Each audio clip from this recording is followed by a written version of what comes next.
right now, inside your abdomen, you are carrying this winding, heavily textured tube, and it genuinely possesses the surface area of an entire tennis court. Yeah, it's massive. It really is. And it has its own independent brain, right? Like, Yeah. capable of making complex decisions without even consulting you.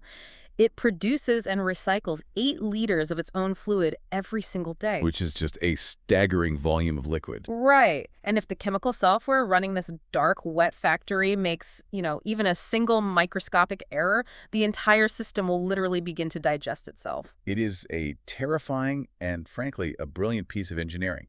We just walk around completely oblivious to this massive industrial complex operating just beneath our ribs. We really do. Well, welcome to this deep dive. Our mission today is to pull back the curtain on the mind-boggling complexity of the human gastrointestinal tract. And we have a stack of incredibly detailed sources to guide us today. We really do. We are pulling from comprehensive clinical reviews on GI hormones, meticulous anatomical breakdowns of the small intestine, and physiological overviews of the nervous systems that control the gut. We even have a highly specific research paper exploring how a single molecule, adenosine, modulates gastric acid. Yeah, that paper is wild. So, we are moving far past the elementary school version of digestion, the whole idea that food goes in, it gets mashed up, and energy comes out. Right, because to even survive until tomorrow morning, your body requires the flawless synchronization of 3 distinct systems. Okay, lay them out for me. Well, first you have the hardware, which is the physical anatomy. Then you have the wiring, which is this vast, self-governing nervous system. And finally, you have the software, the hormones, and chemical messengers. It genuinely gives you a sense of awe. I mean, your gut literally has a mind of its own. So let's start by looking at the physical space where all this is happening, the hardware. The architecture of absorption. Exactly. I think most of us picture the stomach as a big churning blender, and maybe we know the duodenum like the very first part of the small intestine acts like a chemical bath. But where does the actual extraction of life-sustaining nutrients happen? So the heavy lifting of absorption falls squarely on the jejunum and the ileum, which are the next 2 segments of the small intestine. Okay. And to even begin to understand how they accomplish this, you first have to grasp the staggering physical scale of these organs. Right, because they're not short? No, not at all. The duodenum, which you just mentioned, is quite short. It's only about 25 centimeters long. But the jejunum, that stretches out to roughly 2.5 meters. Oh, wow. Yeah, and the ileum's even longer, clocking in at around 3.5 meters. Wait, let me do that math really quickly. 2.5 meters plus 3.5 meters, that's 6 meters. We're talking about nearly 20 feet of intestine. Almost exactly. 20 feet. Just coiled up and tethered to the back wall of our abdomen by this tissue called the mesentery. And 20 feet is just the baseline. Because the true architectural marvel of the small intestine isn't its length. It's how the body maximizes surface area within that tubular structure. Okay, what do you mean? Well, consider this. If the inside of your intestine were perfectly smooth, like, say, the inside of a PVC pipe or a garden hose, you would literally starve to death. Wait, because the food would just slide right through? The food would slide through, sure. But more importantly, there simply wouldn't be enough physical contact area for the nutrients to interface with your bloodstream. It's fundamentally a geometry problem. Oh, I see. And the body solves this through 3 brilliant compounding levels of physical folding. This ultimately achieves a total absorptive surface area of approximately 200 square meters. 200 square meters. That is the tennis court I mentioned earlier, just tightly packed inside our abdomen. Exactly. It is more than 100 times the surface area of human skin. And the first level of this impossible folding geometry is macroscopic. Like, you can see it with the naked eye. So if I were looking inside, what would I see? If you were to open up the jejunum, you wouldn't see a smooth wall. You would see deep, thick, circular ridges running parallel to each other. These are called the circular folds, or the valves of Kirkring. The valves of Kirkring, they sound like, I don't know, something out of a steampunk novel. They do, yeah. But they are critical structural features. These folds instantly triple the surface area of the mucosal lining, but they serve a much more dynamic mechanical purpose too. What's that? They act as traffic directors. Because of how these ridges are angled, the chyme, which is that semi-digested, highly acidic slurry of food coming from the stomach, it doesn't just wash straight down the middle of the tube. Right. The circular folds force the fluid to travel in a continuous spiral. Oh, that makes perfect sense. It's like a corkscrew. Instead of water dropping straight down a drain, it has to swirl around the edges. Precisely. And that physically slows the transit down, giving the intestinal walls way more time to absorb the nutrients. You've hit on the core mechanism. It maximizes contact time. Now, for the second level of folding, we have to zoom in closer. Covering every millimeter of those spiraling circular folds are millions of tiny finger-like projections called villi. Tiny fingers. Yeah, they are microscopic, only about 0.5 to 1 millimeter in length, but they completely cover the entire landscape. So if the valves of Kerckering turn the intestine into, like, a winding, spiraling mountain road, the villi mean that entire road is covered in deep, dense shag carpet. That analogy holds up perfectly, and we really have to look inside the fibers of that shag carpet. Inside every single villus is a dedicated micro-network of blood capillaries. Okay, for pulling in nutrients. Right, but there's also a highly specialized lymphatic vessel right in the center called a lacteal. That central lacteal is absolutely crucial because dietary fats are just too large and complex to cross directly into the blood. Oh, I didn't realize that. Yeah, they have to be packaged and transported through the lymphatic system first. So the villus is the actual border crossing where nutrients leave the outside world because, the inside of your gut is technically still outside your body. That is always such a weird concept to wrap my head around. But yeah, it's a tube going through us. Exactly. That's where they enter your internal transport systems. And yet the gut doesn't stop there. I noticed the sources mention a third level of folding. Oh, it gets even smaller. The individual epithelial cells that actually make up the surface of each villus have their own microscopic projections. Those are called microvilli. So we have microscopic hairs on the cells which cover the tiny fingers which sit on the giant ridges. It's literal fractal geometry. It is entirely fractal. And this incredibly dense forest of microvilli forms what scientists call the brush border. But here, the function shifts slightly. How so? The brush border isn't just about maximizing physical space anymore. It is studded with active enzymes. This is the site of terminal digestion. Terminal digestion? Yeah, it is where the absolute final enzymatic cleavage takes place, snipping complex sugars and peptides into their most fundamental absorbable building blocks right at the exact moment they are pulled into the cell. That is astonishing. So let's talk about the sheer volume of traffic driving over this highly specialized, shag-carpeted mountain road. What kind of daily workload are we putting this hardware through? The volumes are massive. I mean, in a typical day, your small intestine processes and absorbs several hundred grams of carbohydrates, over 100 grams of fat, 50 to 100 grams of amino acids, and roughly 50 to 100 grams of various salt ions. That's a lot of solid material. It is, but the most staggering metric is the fluid. On top of all that solid material, the small intestine handles approximately 8 liters of water every single day. Now, hold on. This is where I really struggle with the math. 8 liters of water. I mean, even if I'm being incredibly disciplined with my hydration, I might drink 2, maybe 3 liters of water a day. Right. If I'm absorbing 8 liters, where on earth are those other 5 liters coming from? That question highlights one of the most elegant, closed-loop recycling systems in human physiology, because only a fraction of that 8 liters comes from a water bottle. Okay. The vast majority of it is fluid. Your body manufactures and pumps into the system just to make digestion possible. Wait, so my body is just flooding the tube with its own fluids? Continually. Think about the physical mechanics of swallowing and moving a dry sandwich. You produce about 1.5 liters of saliva a day just to lubricate the food and start breaking down starches. 1.5 liters of just saliva. Yeah, and when that hits the stomach, your gastric lining secretes around 2 liters of highly acidic gastric juice to sterilize the food and denature the proteins. Wow. Then when the food moves into the duodenum, your pancreas pumps out another 1.5 liters of bicarbonate-rich fluid to neutralize that acid. And your liver is constantly dripping bile, about half a liter a day, to emulsify the fats. That is wild. Saliva, acid, bicarbonate, bile. It's like a full chemical car wash in there. But obviously we don't lose 8 liters of fluid when we go to the bathroom. If you did, you would die of severe dehydration in a matter of hours. The small intestine has to meticulously reclaim almost all of that fluid, pulling it back across the epithelial border into the bloodstream. So it puts it all in just to suck it all back out? Exactly. It's a continuous, massive salvage operation. The nutrients dissolve in this water, and in many cases, they passively flow across the gut wall following an Auerbach gradient. Just drifting across. Right, but passive flow isn't enough for the critical fuels.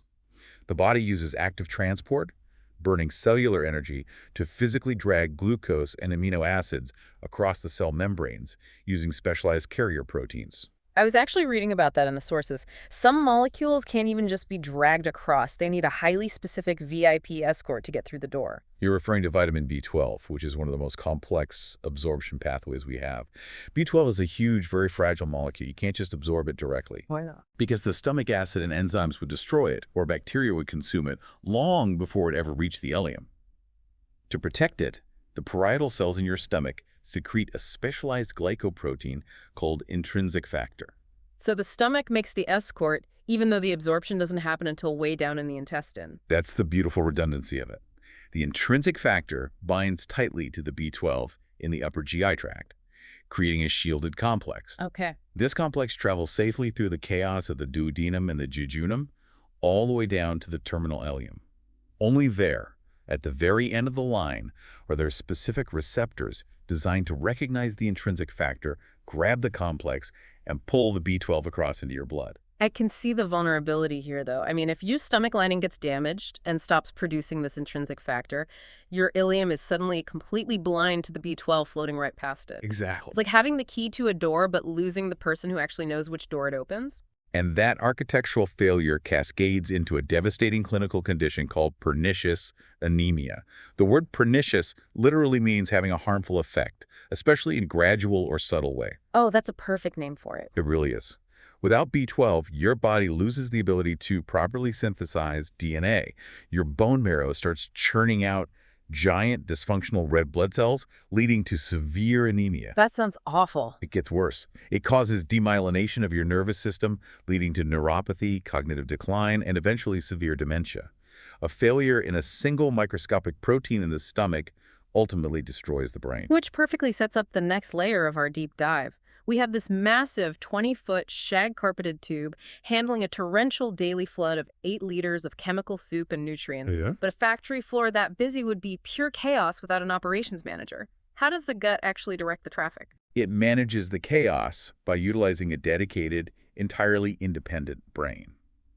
This is where we transition from the physical hardware to the electrical wiring. We are entering the domain of the enteric nervous system, or the ENS. I've heard the gut referred to as the second brain, but honestly that always sounded like wellness marketing to me. I mean, how independent is this nervous system, really? Hello. If you cut the cables to the brain in my skull, would the gut just shut down? It absolutely would not. The ENS is staggeringly autonomous. It is a vast, mesh-like web of millions of neurons integrated directly into the muscular walls of the esophagus, stomach, and intestines. Really? Just living in the muscle? Yes. And to understand its sophistication, consider its sensory capabilities. It's estimated that fully 30% of the neurons in the primary motor plexus of the gut are sensory neurons. Wait, sensory? So my intestines are literally feeling their environment. What are they even looking for? They are continuously gathering rich local data. They have mechanoreceptors embedded in the muscle that act like physical stretch sensors. They know exactly how much a segment of the intestine is bulging when a bolus of food arrives. Okay, so it feels the stretch. Furthermore, they have chemoreceptors constantly sampling the molecular makeup of the chyme. They are tasting the fluid to determine the pH level, the exact concentration of fats, the osmolarity, and the amino acid content. Okay, so the gut is tasting and feeling the food in real time. How does it physically use that information to coordinate movement? Well, the ENS is organized into 2 primary networks, or plexuses, that handle different responsibilities. The first is the submucosal plexus, classically known as Meissner's plexus. Meissner's plexus. Right. As the name indicates, it sits right in the submucosal layer, just beneath the inner lining of the gut. Its domain is the chemistry and the plumbing. Okay, plumbing.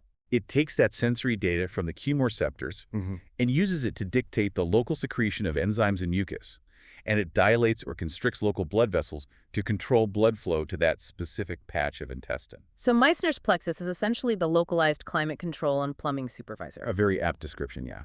But the heavy lifting of physical movement is handled by the second layer, which sits much deeper in the intestinal wall. What's that one called? Which, right between the inner circular muscle layer and the outer longitudinal muscle layer is the myenteric plexus, or Auerbach's plexus. Auerbach's plexus. Yes.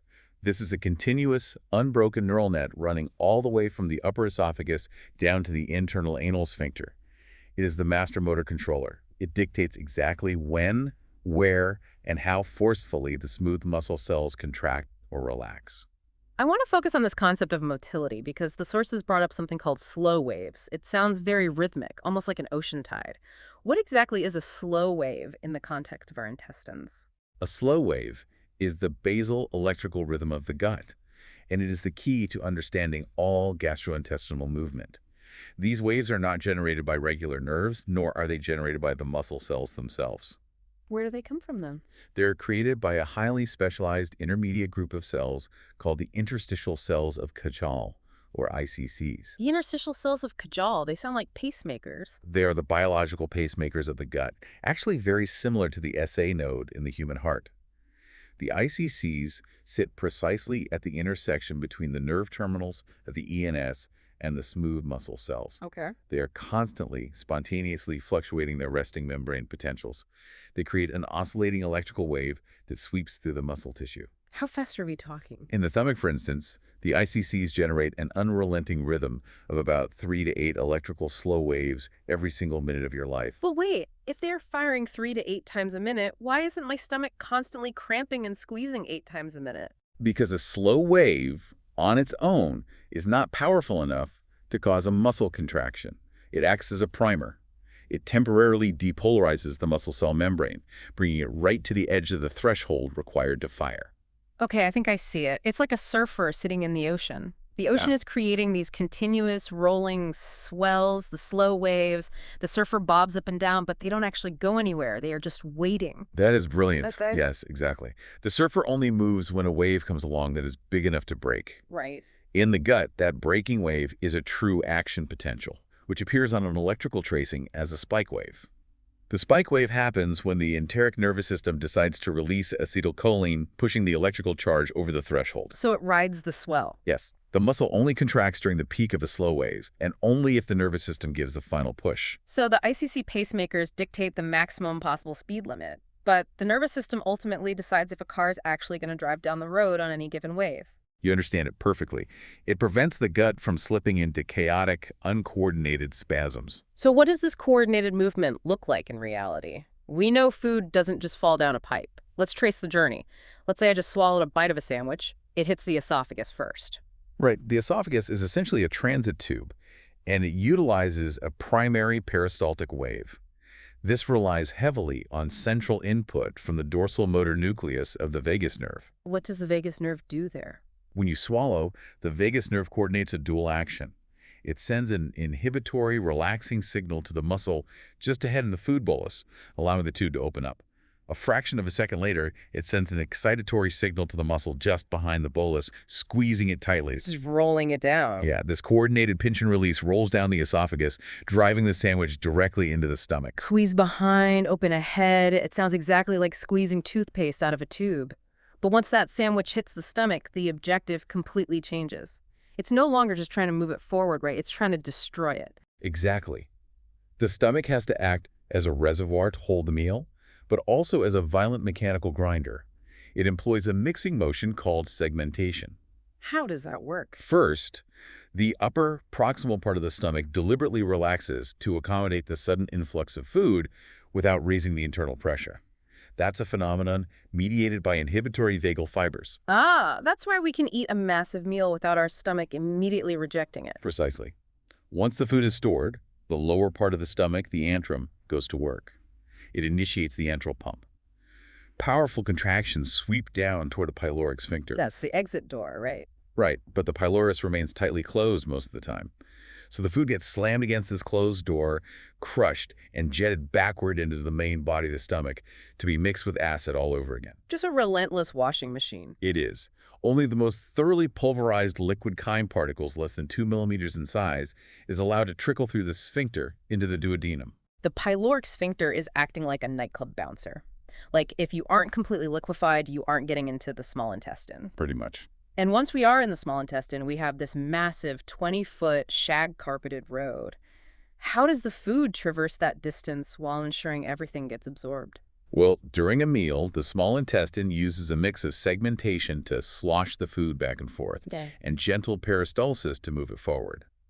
But the true marvel of intestinal motility happens when you are not eating. Not eating. Right. It relies on a sprawling reflex known as the migrating motility complex, or the MMC. Oh, the sources mention this. It sweeps the gut clean when we are fasting. Walk me through exactly how it works. So the MMC is orchestrated by the enteric nervous system, and it runs in a continuous cycle every 90 to 120 minutes while you are fasting. It's divided into 3 distinct phases. Phase 1 is a period of profound quiet. Quiet. Yeah, for about 70 minutes there are action potentials but virtually no contractions. The gut is just resting. Just a calm sea. Then comes phase 2. For the next 10 to 20 minutes you get intermittent, irregular contractions. It's not a coordinated push. It's more like a random, localized churning. Just kind of getting the remaining particles ready for the exit? Yes, because phase 3 is the main event. Yeah. For about 5 minutes, the gut experiences intense, regular, heavily propagating contractions. With a massive A wave. huge wave. This phase 3 wave starts in the stomach and travels relentlessly all the way down to the terminal ileum. It is clinically referred to as the intestinal housekeeper. I love that name. It's very accurate. Yeah. Its purpose is to forcefully sweep any undigested fibrous residue, slough off dead epithelial cells, and crucially, accumulated bacteria out of the small intestine and into the colon. So when my stomach is aggressively growling in the middle of a quiet meeting room, like 2 hours after breakfast, that is the intestinal housekeeper doing its phase 3 sweep. That rumble is the auditory evidence of the MMC at work, yes, and it is vital for your health. If the MMC fails, the stagnant environment allows bacteria from the colon to creep backward and proliferate in the small intestine. That sounds bad. It is. It leads to a debilitating condition called SIBO, or small intestinal bacterial overgrowth. And all of this sweeping obeys something the sources called the law of the intestine, right? Yes, the law of the intestine, originally described by Starling, it dictates a localized reflex arc. When any segment of the intestine is physically distended by a mass, the mechanoreceptors trigger the muscle above the distension to fiercely contract and the muscle below the distension to fully relax. Oh, wow. Yeah, the gut essentially organizes itself to ensure that whatever is stretching it is forcefully propelled downstream. It's incredibly elegant. So finally, the housekeeper pushes the remaining debris into the large intestine, the colon. What is the movement strategy there? I imagine it slows down significantly. It slows to an absolute crawl. The colon's primary mandate is not digestion. It's at the final extraction of water and electrolytes and the storage of fecal material. The transit time through the colon takes anywhere from 8 to 15 hours. Wow, that's a long time. It takes time because the colon uses a unique movement called haustral migration. The circular muscles of the colon contract tightly at intervals, creating a series of bulging pouches called haustra. It looks like a string of biological sausages. A visceral image, but very accurate. The colon slowly, methodically kneads the contents back and forth between these haustral pouches. This constant turnover maximizes the surface area of the feces touching the mucosal wall, wringing out the absolute last bit of salvageable water. And then what? Then only a few times a day, often triggered by eating a new meal, which is the gastrocolic reflex, the colon executes a mass movement. The haustra vanish, and a massive sweeping peristaltic wave drives the compacted material into the rectum, initiating the urge for defecation. Okay, so we have this beautifully self-sufficient system. We have the Meissner's plumbing, the Auerbach's motors, the slow-wave pacemakers, and the housekeeper sweeps. The gut seems perfectly capable of running itself. But hold on, let me challenge this. Okay, go ahead. If the ENS is truly a second independent brain, why do I get literal butterflies in my stomach or even nausea when I'm incredibly nervous about a job interview? Doesn't that prove the central brain in my skull is actually overriding the system? It doesn't disprove the gut's independence, actually. Rather, it highlights the profound concept of autonomic influence. Autonomic influence. Right.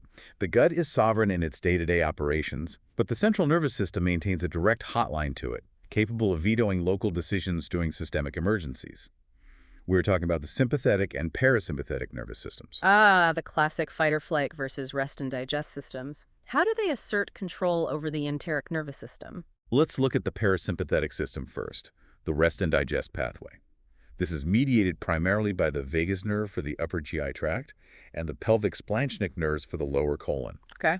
Parasympathetic input is overwhelmingly excitatory. When you are relaxed and eating, the vagus nerve fires, releasing acetylcholine onto the enteric neurons. It amplifies the slow waves, increases motility, relaxes the sphincters, and cranks up glandular secretions. It tells the gut, we are safe, we have resources, ramp up production. Exactly. And the sympathetic system is the emergency brake. The fight or flight. Yes. The sympathetic fibers originate from the spinal cord, from the T8 to L2 vertebrae. They represent the fight or flight response. From an evolutionary perspective, if you were being chased by a predator or facing extreme psychological stress like your job interview, your body needs blood in your skeletal muscles, not your intestines. Right. Digestion is a luxury you cannot afford right then. So it shuts the factory down, violently. Sympathetic activation synapses directly onto the enteric plexuses and releases norepinephrine. It hyperpolarizes the smooth muscle cells, virtually silencing the slow waves and halting motility. Wow. Just dead stops it. It does. Crucially, it causes severe vasoconstriction of the splotchnic blood vessels, instantly routing the blood away from your gut into your heart and legs. That sudden drop in blood flow and the halting of motility is exactly what causes that sinking, cramping butterfly sensation. Okay, that makes perfect sense. Can you give me a tangible, everyday example of these two systems fighting for dominance over a local organ? The clearest, most relatable example of this autonomic tug-of-war is salivary control. Okay, walk me through it. When your parasympathetic system is firmly in charge, say you're sitting at a restaurant, deeply relaxed, and smelling a phenomenal meal being brought to your table, it stimulates the salivary glands to produce copious, flowing amounts of watery saliva. Which is what we need to eat. Right. This saliva is rich in potassium and bicarbonate, perfectly designed to wash down the food and begin digesting starches. That's the literal definition of making your mouth water. Exactly. Now, flip this scenario. Let's say you are standing behind a curtain, about to walk on stage to give a highly stressful public speech to 1,000 people. Terrifying. Your sympathetic nervous system violently takes over. It floods your system with adrenaline and norepinephrine. It overrides the parasympathetic signal to your mouth. But it doesn't just stop saliva production, it actually alters it. Alters it how? It forces the glands to produce a very small amount of highly viscous, thick, protein-heavy mucus. Dry mouth. That awful feeling where your tongue literally sticks to the roof of your mouth and you desperately need a sip of water. Yes. The thick mucus is all that is left when the watery component is shut down. It is a perfect physical manifestation of the central nervous system overriding the local digestive controls due to perceived danger. That is fascinating. Okay, we've thoroughly mapped the physical hardware, the 20-foot shag-carpeted tube. We've traced the electrical wiring, the casemakers, and the autonomic tug-of-war. But we have a problem. What's the problem? Electrical impulses and neurotransmitters are incredibly fast, but they are fleeting, right? They happen in milliseconds. If the gut wants to initiate widespread, coordinated, and long-lasting changes like preparing the entire system for a heavy, fatty meal, it can't just rely on electrical sparks. It needs chemical software. It needs hormones. And this brings us to one of the most underappreciated facts in human biology. The gastrointestinal tract is the single largest endocrine organ in the human body. Wait, larger than the thyroid or the adrenals? Much larger. The gut is absolutely scattered with millions of highly specialized endocrine cells. They don't cluster together to form a distinct gland. They're embedded directly within the mucosal lining, perfectly positioned to taste the chyme and instantly release a symphony of hormones directly into the bloodstream. I love the idea of a symphony, but to keep the mechanics grounded, I want to view this like a massively complex smart home automation system. Different hormones act as distinct trigger protocols to turn different appliances on and off throughout the house. Okay, I like that analogy. So let's start at the front door, the stomach. When food arrives, who is flipping the main switch to turn on the heat? The primary heating protocol is initiated by gastrin. Gastrin is a hormone secreted specifically by G cells, which are clustered heavily in the antrum, the muscular lower segment of the stomach. Okay. And what turns the G cells on? The G cells are triggered by two primary things: the physical stretching of the stomach wall when a meal arrives, and the chemical presence of proteins and amino acids. So a big steak dinner physically stretches the wall and bathes the G cells in protein. They ring the alarm. What does gastrin actually do? The G cells dump gastrin into the local venous blood, where it circulates back around to the upper body of the stomach. There, it binds to specific CCKB receptors on the parietal cells. The parietal cells. Yes.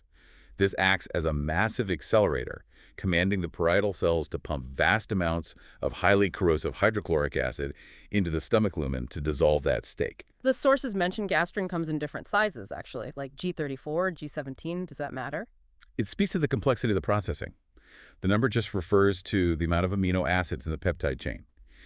G17 is the primary form released in response to a meal. It's a fast, potent hit. And G34? G33 is larger, clears the blood more slowly, and maintains baseline acid secretion between meals. But gastrin has another, equally critical function. It exerts a profound trophic effect. Trophic, meaning it causes tissue growth. Yes. The acid gastrin stimulates is so harsh that the stomach lining is in a constant state of damage. Gastrin acts as a growth factor, powerfully stimulating the division and proliferation of the mucosal cells in the stomach and even down into the intestines. Oh, wow. Yeah, it forces the hardware to constantly rebuild itself so it doesn't just erode away. Okay, so gastrin is the smart home protocol that cranks the acid heater and repairs the walls. But what about the really heavy, rich stuff, the fats? Who runs the dishwasher protocol? The dishwasher protocol is managed by a beautifully elegant hormone called cholecystokinin, or CCK. CCK? Right. CCK is secreted by specialized eye cells located in the lining of the duodenum and the jejunum. The specific trigger for an eye cell is the arrival of partially digested fatty acids and protein peptides spilling out of the stomach. It detects the heavy grease. It detects it, and CCK launches a highly coordinated, multi-organ response. First, it enters the blood and travels to the gallbladder. It forces the gallbladder to violently contract, squeezing a concentrated load of green bile down the common bile duct and right into the intestine. Like biological dish soap. Exactly. This bile emulsifies the globs of fat into microscopic droplets. Bile handles the fat, but what about the protein and carbs? That's CCK's second target. It travels to the pancreas and binds to the acinar cells, stimulating them to dump a massive flood of powerful digestive enzymes into the intestine to tear apart the proteins and carbohydrates. Wow. And brilliantly, CCK has a third target, the brain. It crosses the blood-brain barrier, binds to receptors in the hypothalamus, and strongly induces satiety. It tells you you're full. That is incredible. It attacks the heavy meal locally with bile and enzymes, and then immediately tells your brain, hey, we're processing a massive caloric load down here. Stop eating. Exactly. It coordinates digestion and behavior simultaneously. But wait, I see a massive structural flaw in this smart home. Gastrin is causing the stomach to pump out a torrential flood of boiling hot hydrochloric acid. Eventually, the stomach has to empty that acid into the duodenum, which is the beginning of the delicate small intestine. Yeah. Why doesn't the small intestine simply melt? It absolutely would if it weren't for the emergency air conditioning protocol. Yes. Secretin. Secretin is historically significant, actually.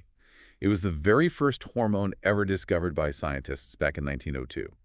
It is secreted by S cells, located deep in the crypts of the duodenum. And what triggers it? The trigger for the S cell is beautifully simple, a drop in pH.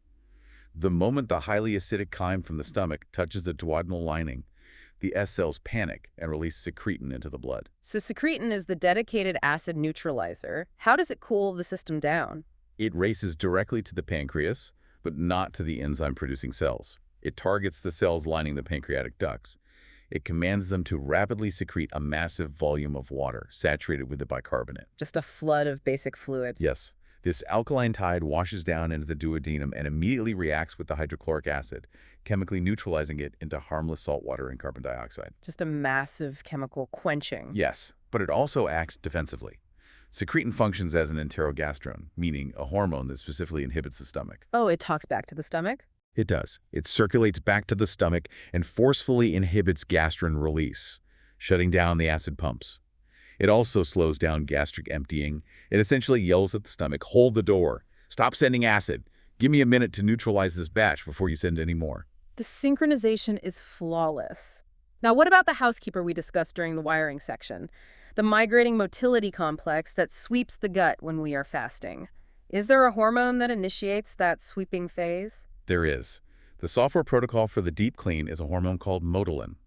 It is a 22 amino acid peptide secreted by Mohs cells in the upper intestine. Okay, motility. During periods of fasting when the gut is empty, motility is secreted in cyclical bursts every 90 to 120 minutes. It binds to receptors on the smooth muscle and nerves, and it is the absolute trigger for phase 3 of the MMC.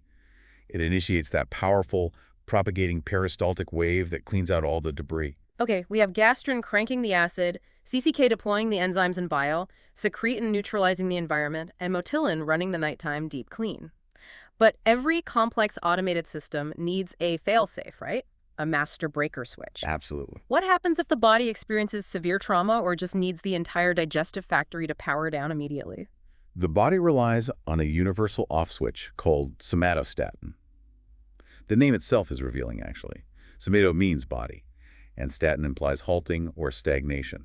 Somatostatin is the ultimate biological brake pedal. Where is it produced and what does it actually stop? It is secreted by neuroendocrine D cells, which are scattered widely throughout the stomach, intestines, and the pancreatic islets.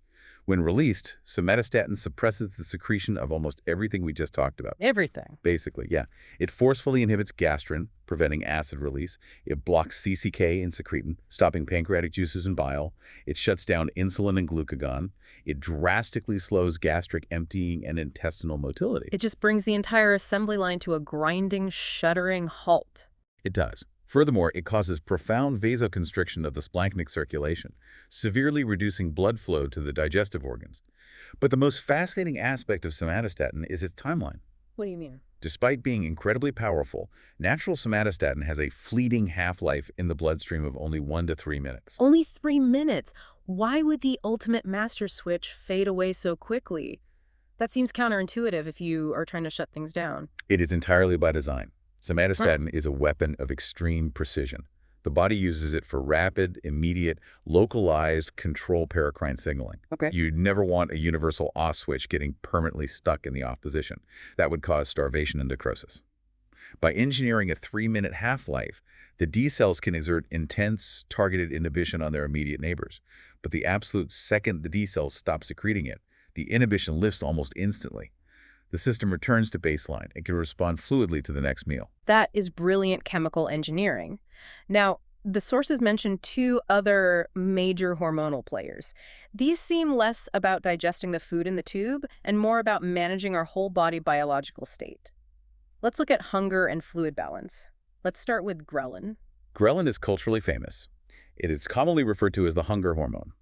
It is produced by specialized ghrelinnergic cells, primarily located in the fundus, which is the upper expanding dome of the stomach. Okay, the top of the stomach. Right. And the mechanism is fascinating. When your stomach is physically empty and collapsed, these cells actively pump ghrelin into your bloodstream. So when I haven't eaten since lunch and I get those sharp, gnawing hunger pangs at 6 p.m., that is ghrelin screaming at my nervous system. Precisely. Ghrelin crosses the blood-brain barrier and binds to specific receptors in the arcuate nucleus of your hypothalamus. It activates the pathways that induce intense physical feelings of hunger and food-seeking behavior. Just forcing you to go find food. Yeah, and the brilliant part is the feedback loop. The absolute second you eat and the wall of the stomach physically stretches, the ghrelin production drops off a cliff. The hunger signal vanishes. But it's not just a dinner bell, is it? The sources imply it actually changes the metabolism. Ghrelin is preparing the body for a famine. Beyond hunger, it stimulates the pituitary gland to release growth hormone, which helps protect muscle mass during starvation. Wow. It actively promotes the deposition of fat tissue to store whatever calories you do find. And it inhibits insulin secretion, which keeps glucose circulating in your blood to feed your brain while you are fasting. It shifts your entire physiology into survival mode. Incredible. And what about fluid balance? We spent a lot of time earlier marveling at how the gut manages 8 liters of fluid a day. Is there a specific software protocol managing that plumbing? There is, and it involves a highly specialized peptide hormone called uroguanilin. It is secreted by enterochromaffin cells in the mucosa of the duodenum and jejunum. Uroguanilin is the gut's direct response to an acute salt load. A salt load. Yeah. Let's say you sit down and eat a massive, highly salted bag of potato chips. A highly relatable scenario for me. So the salt hits the intestine. What happens? The local sensors detect a massive spike in luminal osmolarity. If the gut doesn't act quickly, all that dry salt will draw water out of the surrounding tissues uncontrollably. Right. Or the contents will turn into a solid, unmoving block. Right. So the cells release uroguanilin into the local space. This hormone binds to very specific targets called guanylate cyclase C, or GCC receptors, which sit right on the brush border of the intestinal epithelial cells. And what does activating that GCC receptor physically accomplish? It acts like a key turning in a lock, setting off a cascading intracellular alarm. Activating GCC forces the cell to synthesize high levels of cyclic GMP. Okay, cyclic GMP. This molecule acts as an internal messenger, traveling to a protein kinase, which in turn phosphorylates and forcefully opens a specific protein channel on the cell membrane called the CFTR channel. CFTR. Wait, cystic fibrosis transmembrane conductance regulator. It's exactly the one. When uroguanulin opens the CFTR channel, the cell violently pumps negatively charged chloride and bicarbonate ions out into the intestinal lumen. And basic physics dictates that water and sodium must passively follow those ions to maintain electrical and osmotic balance. So by opening that one channel, uroguanulin forces the intestinal wall to flush a torrent of water into the tube to instantly dilute the salty potato chips. Yes, it locally manages the consistency and fluidity of the chyme. But it gets better. How so? The uroguanulin also enters the general bloodstream and travels all the way to your kidneys. There, it binds to those exact same GCC receptors on the renal tubules. It sends a coordinated message to the kidneys. What's the message? It says, we just took out a massive load of sodium down in the gut. Start excreting extra salt and water into the urine immediately. So it orchestrates a massive whole-body response. It dilutes the salt locally in the gut to keep things moving, and it preemptively commands the kidneys to flush the excess salt out of the blood. The communication is flawless. It really is. But here's where this deep dive gets deeply fascinating and honestly quite dense. The sources reveal that it isn't just these famous macro hormones running the show. The gut is so resourceful that it moonlights fundamental metabolic building blocks as highly specific microregulators. And this brings us to adenosine. Adenosine perfectly illustrates the terrifying efficiency of evolutionary biology. The body doesn't like to invent entirely new molecules if it can repurpose existing ones. Most listeners will recognize adenosine as the fundamental A in ATP-adenosine triphosphate, which is the universal currency of energy inside every living cell. Right, or they know it as a foundational base pair in RNA and DNA. Exactly. Inside the cell, yes, it is pure infrastructure. But the sources highlight a profound secondary role. When adenosine is found outside the cell floating in the extracellular space, it acts as a potent, highly specific signaling molecule. Okay, how? It binds to a family of G-protein coupled receptors known as P1 purinergic receptors. And there are 4 distinct subtypes of these receptors: A1, A2A, A2B, and A3, each triggering a different cellular response. Okay, stop right there. How does a piece of an energy molecule end up floating around outside the cell acting like a hormone? Where is it coming from? It is a brilliant mechanism. Let's go back to the enteric nervous system we discussed earlier. When a motor nerve in the gut needs the muscle to contract, it fires an electrical impulse and releases a classic neurotransmitter like acetylcholine into the synaptic cleft, the tiny gap between the nerve and the muscle. Right, the synapse. But the nerve doesn't just release acetylcholine. The vesicles inside the nerve terminal are also packed with raw ATP molecules. When the nerve fires, it co-releases a flood of ATP alongside the acetylcholine. Wait, it uses the body's energy molecules as a neurotransmitter? Yes, ATP itself acts as a fast messenger, but it doesn't last. The moment the ATP spills into the synaptic cleft, it is swarmed by specialized enzymes called ectonucleotidases. That's a mouthful. It is. These enzymes act like biological scissors. They rapidly chop the 3 phosphate groups off the ATP molecule step by step. They degrade ATP into ADP, then into AMP, and finally, they snip off the last phosphate, leaving pure adenosine floating in the synapse. So the nerve fires, and the exhaust fumes from that firing, the degraded ATP, instantly become adenosine. What does that newly formed adenosine do? In the gut, it primarily acts as an autocrine regulator. Autocrine means it regulates the very cell that just produced it. Oh, interesting. In those myenteric motor neurons, the newly formed adenosine immediately turns around and binds to A1 or A2A receptors located on the nerve terminal itself. By binding to these receptors, adenosine acts as a localized volume dial. A volume dial. Depending on the exact receptor, it either inhibits the nerve, telling it to stop releasing acetylcholine, or it facilitates it, telling it to fire harder. That is an incredibly tight, localized feedback loop. The nerve fires, and the immediate byproduct of that firing tells the nerve how to adjust the next shot. It's auto-tuning in real time. Exactly. And this brings us to the stomach, where scientists have spent decades trying to understand exactly how adenosine regulates gastric acid secretion. Because acid is so dangerous, understanding its regulators is the holy grail of gastroenterology. And this is where I need to genuinely challenge the narrative, because I read the sources closely. You just described a beautifully elegant feedback loop. But the literature explicitly states that the evidence regarding adenosine's actual role in regulating stomach acid is fragmentary, contradictory, and inconclusive. Yes, it does say that. In 2026, with all our advanced molecular imaging and genetic knockouts, how is it logically possible that we still don't know if adenosine turns stomach acid up or down? Why is it so impossible to study? It is a totally fair pushback, and the answer highlights the staggering chaotic complexity of the stomach's regulatory networks. The problem isn't our technology. The problem is the ecosystem. The ecosystem. Remember our discussion about the vagus nerve? The vagus nerve controls up to 85% of basal stomach acid secretion. When researchers try to study adenosine in the stomach, they aren't dropping a simple switch into a simple circuit. They are dropping a chemical into a screaming, multi-layered orchestra. Because the vagus nerve isn't just talking to the acid pumps. Exactly. The vagus nerve directly innervates the parietal cells to pump acid. But it simultaneously innervates the G cells to release gastrin, the ECL cells to release histamine, and the D cells to release the off switch, somatostatin. Oh, wow. And all of those cells are tightly clustered together, talking to each other constantly. Now, introduce adenosine into that environment. It turns out that parietal cells express A2B receptors, which, if activated, stimulate acid. But the D cells express A2A receptors, which stimulate somatostatin, which violently shuts down acid. Oh, I see the nightmare here. If you inject a rat with adenosine, you have no idea which switch it's actually going to hit first. Exactly. If you use a high concentration in a whole animal model with an intact vagus nerve, the adenosine might hit the D cells, release somatostatin, and the acid drops. The researcher publishes a paper saying adenosine inhibits acid. Right. But if another researcher isolates just the parietal cells in a petri dish, removing the D cells, the adenosine hits the A2B receptors directly, and the acid spikes. They published saying adenosine stimulates acid. The contradictory results are simply a reflection of the fact that adenosine is a micromanager caught in a web of competing, overlapping signals. That makes so much sense. It's like trying to figure out the exact notes a single violin is playing while standing in the middle of a heavy metal concert. You can't isolate the variable.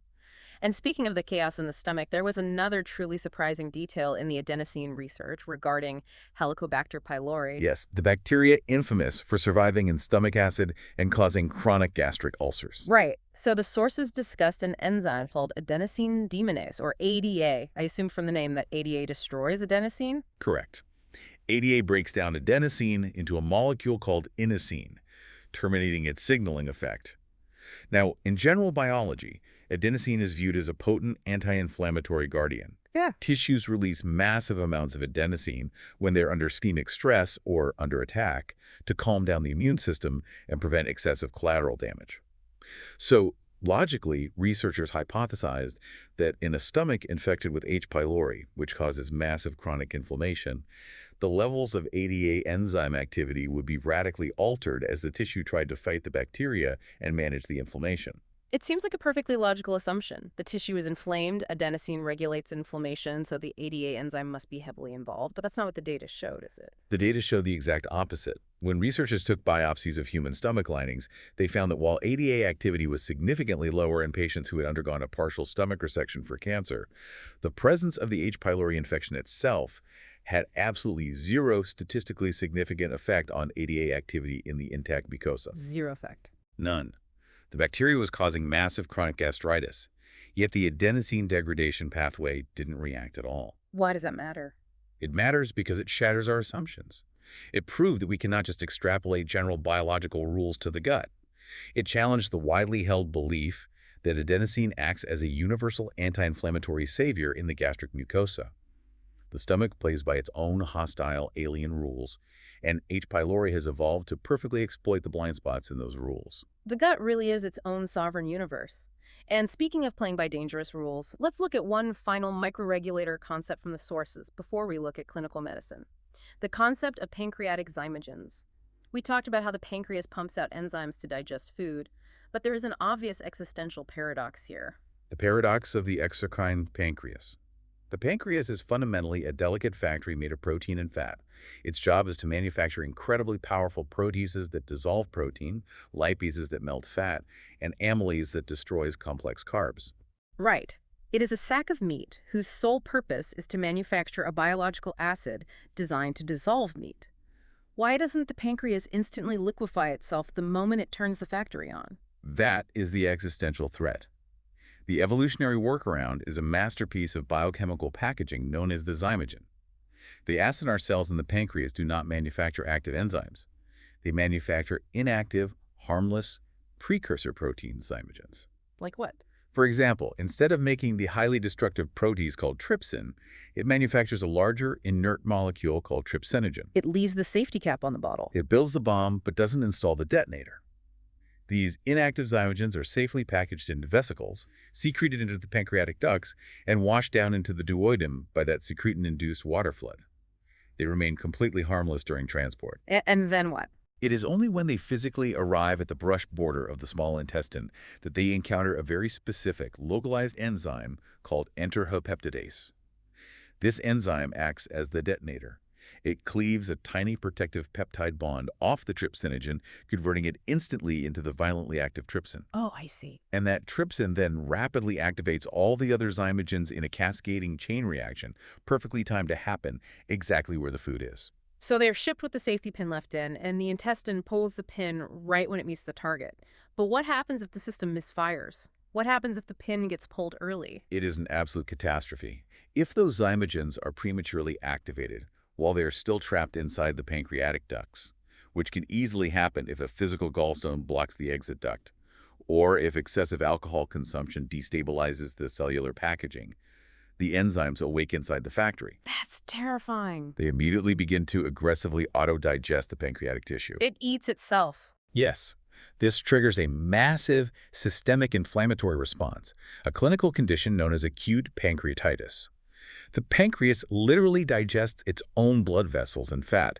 It causes agonizing, radiating abdominal pain, severe tissue necrosis, and the massive release of inflammatory cytokines can lead directly to acute respiratory distress syndrome, multi-organ failure, and death. Wow. Acute pancreatitis illustrates just how razor-thin the margin of error is in this perfectly balanced system. Which is a profound transition point. By spending all this time understanding the gut's normal operation, the 20-foot hardware, the autonomic wiring, the symphony of hormones, and the razor's edge of these microregulators, we can finally appreciate the brilliance of medical science. Absolutely. When this system organically breaks down, how do we diagnose it? How do we fix it? Or better yet, how do we actively hijack these perfectly evolved mechanisms to bend the gut to our will? Let's start by looking at failures in the wiring. We spent a lot of time discussing the ICC pacemakers, the slow waves and the spike waves that cause muscle contraction. What happens to a patient when the pacemakers are still firing the slow waves, but the enteric nervous system refuses to generate the action potentials?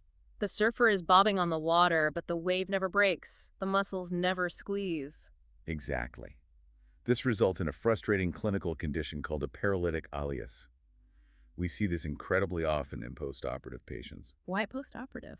The physical trauma of abdominal surgery, combined with anesthesia and opioid painkillers, profoundly inhibits the enteric nervous system. The gut simply goes to sleep. There are no propagating contractions. So food just sits there. The patient becomes completely intolerant to oral food. They suffer from obstipation, which is absolute inability to pass gas or stool. Their abdomen distends as everything backs up. The hardware is completely intact, but the electrical signal is severed. Now, what about when the physical wiring is actually missing? The sources highlighted two fascinating permanent structural defects: achalasia and Hirschsprung disease. These are devastating organic failures of the ENS infrastructure. In achalasia, for reasons that are likely autoimmune, the ganglionic cells of the myenteric plexus, specifically in the lower esophagus, are physically destroyed. Oh, the Auerbach's plexus we talked about. Right. Remember how the vagus nerve has to send an inhibitory signal to relax the lower esophageal sphincter during a swallow? Squeeze behind, open ahead. Right. But in achalasia, the nerves responsible for that open ahead signal are dead. The sphincter remains permanently clamped shut. The muscle wall of the esophagus above it loses its peristaltic rhythm and simply dilates into a massive, useless sac. Oh, that's horrible. The patient physically cannot push food into their stomach. It just rots in the esophagus, causing severe regurgitation and weight loss. And the patient essentially starves while the food is sitting right above the stomach. And Hirschsprung disease sounds like a similar failure, but at the very end of the line. Exactly. Hirschsprung disease is a congenital birth defect involving the colon. During embryonic development, primitive neural crest cells are supposed to migrate from the top of the gut tube all the way down to the anus, forming the enteric nervous system along the way. Okay. In Hirschsprung disease, that migration stops prematurely. A segment of the distal colon, usually near the rectum, is left entirely without a myenteric plexus. So that segment has no nerves. What does the muscle do without instructions? Without the constant inhibitory signals from the enteric nerves, the circular muscle defaults to a state of permanent rigid spasm. That segment stays totally constricted. Like a clamped hose. Right. When the haustral mass movement tries to push feces into the rectum, it hits a literal brick wall. This is almost always diagnosed in the first few days of life when a newborn catastrophically fails to pass their first stool called meconium, and their tiny abdomen swells dangerously. It proves that having a strong muscle is completely useless if you don't have the neural software telling it exactly when to relax. Now, if achalasia is a sphincter that is too tight, what happens when a sphincter is too loose? Then you get the most common GI complaint in the world, GERD, or gastroesophageal reflux disease. An incompetent lower esophageal sphincter acts like a leaky valve, allowing the highly acidic, mechanically churning contents of the stomach to splash backward into the unprotected, delicate lining of the esophagus. And earlier we talked about how chemoreceptors in the stomach sense proteins and stretch to release gastrin. Does our diet actively make GERD worse? It is the primary exacerbator. When a patient consumes a massive meal heavy in proteins, alcohol, or caffeine, they are hyperstimulating those local sensors. The G cells release massive surges of gastrin, pushing the parietal cells to pump out oceans of excess acid, violently increasing the pressure against that leaky valve. And the acid just shoots up. Yeah.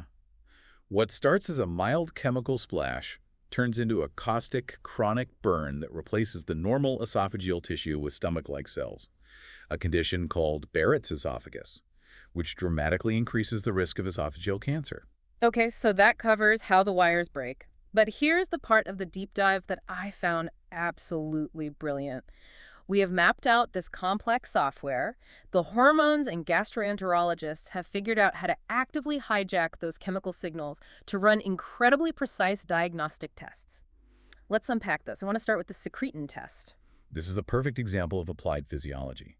We established earlier that secretin is the air conditioning protocol.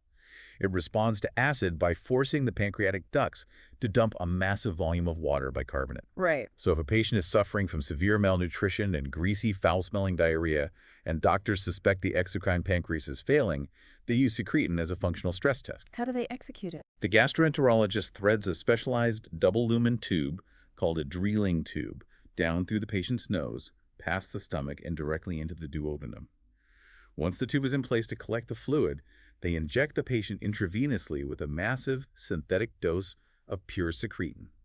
They manually trip the fire alarm to see if the sprinklers work. Precisely. They wait and measure the duodenal aspirate. A healthy pancreas should respond instantly with a torrential output of bicarbonate. If the peak bicarbonate concentration in that fluid falls below 80 milliequivalents per liter, the test definitively proves that the pancreatic ductal cells are burnt out and failing, diagnosing exocrine pancreatic insufficiency. That's incredibly direct. They can even do this non-invasively now. During an MRI, a secretin-enhanced MRCP, they inject the secretin and literally watch on the scanner as the pancreatic ducts forcefully flush with fluid, revealing strictures, early chronic pancreatitis, or hidden anatomical defects. That is just incredibly smart medicine. Now, what about gastrin? The sources detail a diagnostic test using something called pentagastrin. We know gastrin stimulates stomach acid, but this test is used to hunt down a rare thyroid cancer. How on earth does a stomach hormone find a tumor in your neck? It relies on a bizarre molecular loophole, cellular cross-reactivity. Pentagastrin is a synthetic, shortened analog of the hormone. It contains just the active final 5 amino acids of natural gastrin. Okay. Now, there is a very dangerous stealthy tumor called medullary carcinoma of the thyroid, or MCT. This tumor arises from the parafollicular C cells of the thyroid gland. For reasons of evolutionary coincidence, these malignant C cells heavily express CCKB receptors on their surface, the exact same receptors that parietal cells use to bind gastrin. Wait, so this random thyroid tumor is sitting there covered in keyholes meant for a stomach hormone? Exactly. When a doctor suspects an MCT tumor, but the blood tests are equivocal and the baseline calcitonin levels are only slightly elevated, they deploy the pentagastrin stimulation test. They inject the pentagastrin intravenously. And what happens? It ignores the normal thyroid tissue, but it violently binds to the CCKB receptors on the hidden tumor cells, hyperstimulating them. Within minutes, the tumor releases a massive, undeniable spike of calcitonin into the blood. It's like sounding a highly specific, silent alarm that only the tumor can hear, and forcing the tumor to scream back its location. And doctors do a similar mechanical hijack with CCK in the gallbladder, right? Yes, to test the dishwasher protocol. If a patient comes in complaining of intense colicky pain in their upper right quadrant after eating fatty foods, the doctor suspects a gallstone. But what if an ultrasound shows a perfectly clear, stone-free gallbladder? Right, what then? The patient is still in agony. The doctor will order a HAD scan. They inject a radioactive tracer that is absorbed by the liver and pools in the gallbladder. Then they inject the patient with synthetic CCK. They force the gallbladder to violently squeeze. Yes. They watch the radioactive tracer on the scanner to see how much bile is ejected. If the gallbladder ejection fraction, the percentage of fluid it manages to squeeze out, is less than 40%, it proves that the muscular pump itself is fundamentally broken. Ah, I see. This diagnoses biliary dyskinesia, giving the surgeon the absolute justification to remove the gallbladder despite the lack of stones. CCK is also utilized during endoscopic procedures. After a doctor uses a laser to shatter giant stones trapped in the common bile duct, they can inject CCK to forcefully squeeze the bile, washing the shattered debris out into the intestine. Okay, we use these hormones to run diagnostics and flush debris, but we can also use them to actively heal or at least to manage terrifying crises. Let's revisit the master breaker switch we discussed earlier. Somatostatin. You pointed out that the body's natural somatostatin only lasts 3 minutes. That doesn't seem very useful if a doctor wants to use it as a drug. Natural somatostatin is functionally useless as a therapeutic drug because it vanishes before it can do any sustained good. But this is where pharmacology shines. Scientists engineered a synthetic analog of somatostatin called octreotide. Octreotide. Right. Octreotide mimics the inhibitory power of somatostatin perfectly, but it has a massive engineered structural advantage. Its half-life in the bloodstream is 113 minutes. Almost 2 hours instead of 3 minutes. So they created a version that jams the master off switch down and holds it there with a brick. What kind of medical crisis requires you to shut down the entire GI tract for hours? We use it for extreme, life-threatening hemorrhagic and endocrine scenarios. The classic example is esophageal variceal bleeding. Patients suffering from severe liver cirrhosis develop intense hypertension in the portal vein leading to the liver. Okay. The blood backs up, seeking alternative routes, and engorges the fragile veins lining the esophagus until they look like bulging high-pressure balloons.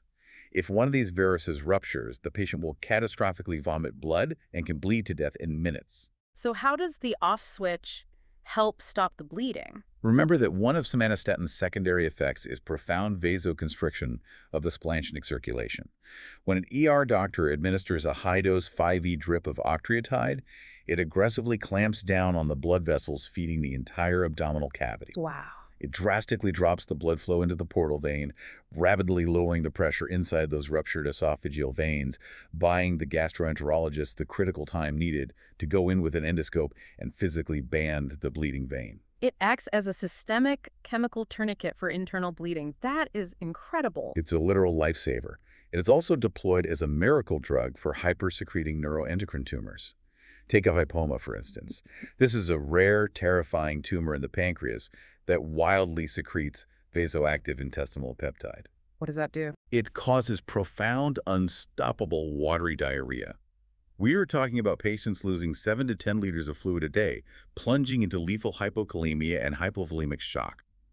High-dose octreotide binds to the tumor, forcefully shutting down the secretion of the peptide and stopping the lethal diarrhea in its tracks. It is also the primary defense used by anesthesiologists to halt a deadly carcinoid crisis when a surgeon cuts into a serotonin-secreting tumor in the gut. Okay, I have one last therapeutic hijack to discuss, and honestly, I found this to be the most surprising fact in all the sources. Yeah. Erythromycin. Almost everyone listening to this has probably taken erythromycin, or a closely related macrolide antibiotic, for a stubborn sinus infection or a bout of strep throat. Right, very common. But the sources say gastroenterologists use it off-label to treat the stomach. Why would you use an antibiotic on the stomach hardware? You use it because of an absolutely stunning, complete molecular coincidence. The physical, three-dimensional structure of the erythromycin molecule happens to be a perfect, powerful agonist for the motilin receptor. Wait, the housekeeper hormone? Exactly. The bacteria-killing antibiotic just happens to fit perfectly into the keyhole, meant for the hormone that triggers the intestinal housekeeper sweep. That's crazy. In severe cases of gastroparesis, a debilitating condition where the vagus nerve is damaged, often by decades of poorly controlled diabetes, and the stomach is completely paralyzed. Food just sits in the stomach and rots. The patient vomits constantly. And the antibiotic fixes it. When a doctor gives that patient a low intravenous dose of erythromycin, it has nothing to do with killing an infection. The drug binds to the motility receptors in the smooth muscle, forcibly bypassing the damaged nerves and triggering a massive, sweeping phase 3 contraction. We are literally using an antibiotic as a mechanical chemical whip to force a paralyzed stomach to empty itself.